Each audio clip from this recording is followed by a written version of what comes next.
राधे राधे दोस्तों, जय श्री कृष्णा। चलिए राधा नाम की महिमा जानते हैं। एक व्यक्ति था जो सदैव राधे राधे किया करता था। उसके नित्य प्रति का यही कार्यक्रम था कि कुछ भी करता रहे वह मन में स्मरण राधा रानी का करता ही रहता था। कुछ समय के बाद ऐसा हुआ कि उसकी उम्र ढलती गई और वह वृद्धावस्था को प्राप्त हो गया।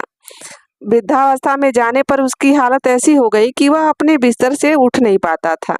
उसके नित्य कर्म के लिए भी वह अपने बच्चों पर निर्भर हो गया। अपने बच्चों को पुकारता तो उसके बच्चे आते और उसे स्नान ध्यान शौच क्रिया से निवृत्त कराते और उसके पश्चात उसे लाकर बिस्तर पर पुनः लिटा देते थे। धीरे धीरे समय बीतता गया। उसके इस अवस्था को लेकर उसके बच्चे भी परेशान रहने लगे और वह बुलाने पर भी नहीं आते थे। कई कई बार ऐसा होता था कि उसे रात्रि में यदि शौच जाना हो तो उसके बच्चे बुलाने पर सुनते नहीं थे। एक दिन ऐसा हुआ कि न बच्चों के आने के कारण उसका बिस्तर ही गंदा हो गया और वह वहीं लेटा रहा। दूसरे दिन उसके बच्चे उठे और उसे बहुत सुनाने लगे, परंतु उसने कोई उत्तर नहीं दिया, क्योंकि वृद्धावस्था एक ऐसी अवस्था है कि उस समय किसी दूसरे पर ही निर्भर रहता है मनुष्य। फिर कैसे कैसे उसका बिस्तर साफ हुआ, उसका रूम साफ हुआ और वहां लेटा। उसके बच्चों ने उस पर बहुत चिल्लाया और कहा कि अब हमें नहीं बुलाइएगा, परंतु वह मनुष्य करता क्या। अपनी अवस्था को लेके इतना विवश था कि वो कुछ नहीं कर पा रहा था। रात्रि का समय हुआ, शयन में था वह। उसकी नींद खुली और उसे शौच जाने को हुआ। वह जोर जोर से अपने बच्चों को चिल्लाने लगा, परंतु उसका कोई भी बच्चा नहीं आया।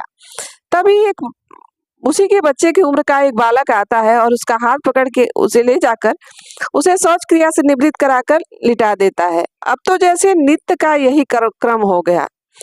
उस आदमी को धीरे धीरे आभास होने लगा कि मेरे बच्चे तो इस तरह से नहीं है। बिना चिड़चिड़ किए, बिना कुछ बोले, इतनी कोमलता से, इतने प्रेम से मुझे ले जाकर और नित्य क्रिया से निवृत्त कराकर कैसे लाकर लिटा दे रहे हैं। फिर अब अगले दिन रात्रि में यही प्रक्रिया चल रही थी। तब उसने उस बालक का हाथ पकड़ लिया और उसने हाथ जोड़कर कहा कि सच बताना, तुम हो कौन? मेरे बच्चे तो ऐसे नहीं हैं। तभी उसके कहने मात्र की देर थी कि वहां एक दिव्य प्रकाश प्रकट हुआ और भगवान श्री कृष्ण स्वयं प्रकट हो गए।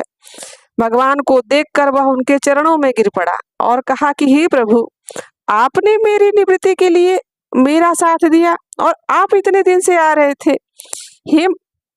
हे नाथ, हे माधव, यदि आपको मेरे पर इतनी तरस आ रहा है, इतनी मेरे पे दया आ रही है, तो क्यों ना मुझे इस कष्ट से मुक्ति दिला दीजिए, क्यों ना मुझे आप अपने चरणों में स्थान दीजिए। तब भगवान श्री कृष्ण कहते हैं कि राधा नाम के स्मरण मात्र से मैं तुम्हारी सेवा में खड़ा हो सकता हूँ, परंतु तुम्हारे प्रारब्ध को मैं नहीं काट सकता हूँ। हाँ, तुम्हारे प्रारब्ध को काटने में मैं तुम्हारी मदद जरूर कर सकता हूँ, परंतु जो पूर्व जन्म के कर्म रहते हैं उसे तो भुगतना ही पड़ता है।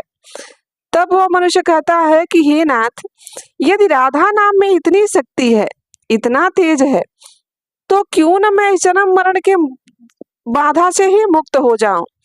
तब कहते हैं भगवान श्री कृष्ण कि देखो, मेरे में इतनी शक्ति है, राधा नाम में, राधा स्मरण में इतनी शक्ति है कि तुम्हारे कष्ट दूर कर सकता हूँ, तुम्हारा प्रारब्ध काट सकता हूँ, परंतु जीवन मरण का यह चक्र तभी समाप्त होगा जब तुम अपने पूर्व जन्म के कर्म को पूर्णतः भुगत चुकोगे।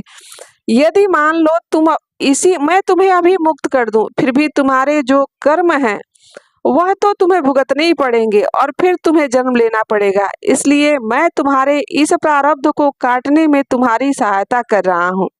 यह सुनकर वह मनुष्य रोने लगा। भगवान श्री कृष्ण कहते हैं कि इसीलिए तो तुलसीदास भी कहते हैं कि प्रारब्ध पहले रचा फिर रचा शरीर, तुलसी चिंता क्यों करे, भजे भजे रघुवीर। तो मतलब ऐसा है कि देखिए, आप भगवान का स्मरण करेंगे तो आपका कष्ट कम हो सकता है, परंतु आप पूर्व जन्म में जो कर्म किए हैं या इस जन्म में जो अच्छे बुरे कर्म कर रहे हैं, इसका तो आपको भुगतना ही होगा, चाहे जैसे भी हो। ईश्वर स्मरण मात्र से यह होता है कि मनुष्य का कष्ट कटने में थोड़ा आसानी होती है, परंतु काटना तो है। तो दोस्तों, यह थी राधा नाम स्मरण की शक्ति। यदि राधा नाम का स्मरण सच्चे मन से किया जाए तो स्वयं भगवान आपकी सहायता करते हैं आपके दुखों को कम करने में। तो अभी के लिए बस इतना ही। मिलते हैं किसी ऐसी कथा, कहानी और जानकारी के साथ। अभी के लिए राधे राधे, जय श्री कृष्णा।